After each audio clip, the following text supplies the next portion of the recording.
SDM ज्योति मौर्य ने अपने पति को तो धोखा दिया ही दिया, साथ में 136 लड़कियों की जिंदगी भी तबाह और बर्बाद कर दिया।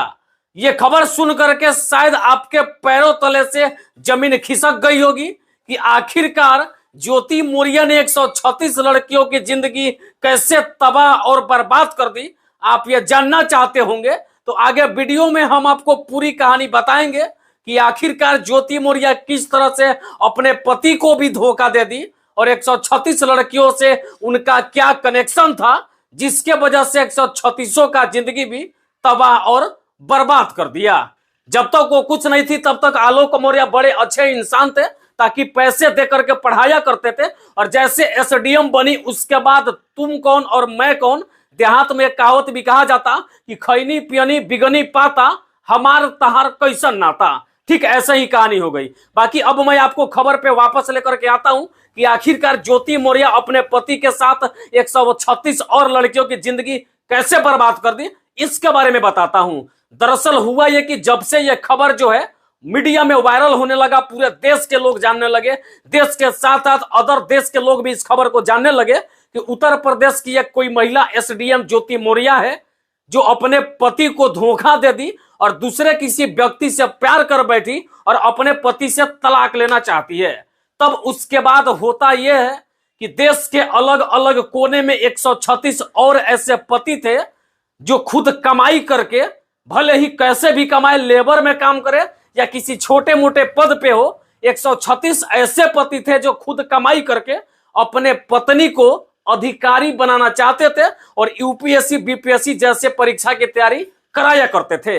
लेकिन जैसे यह खबर उन 136 लोगों के पास पहुंचा तो ज्योति मौर्य की एक छोटी सी चूक ने, ज्योति मौर्य की हवस की भूख ने उन 136 पति के विश्वास को भी तोड़ दिया और 136 पतियों ने अपने 136 पत्नियों को वापस बुला लिया और तैयारी करवाना बंद करवा दिया।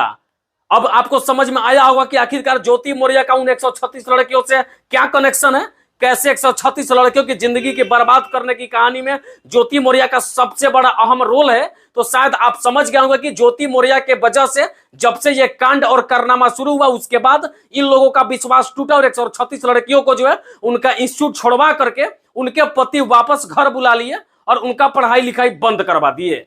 सच पूछिए तो इस घटना के बाद में बहुत सारे रिश्तों में दरार आ गए, बहुत सारे तय रिश्ते टूटने को मजबूर हो गए और बहुत सारे ऐसे पति पत्नी के संबंध थे, पति पत्नी का पवित्र रिश्ता था जिसके बीच में भी गांठ पड़ गया।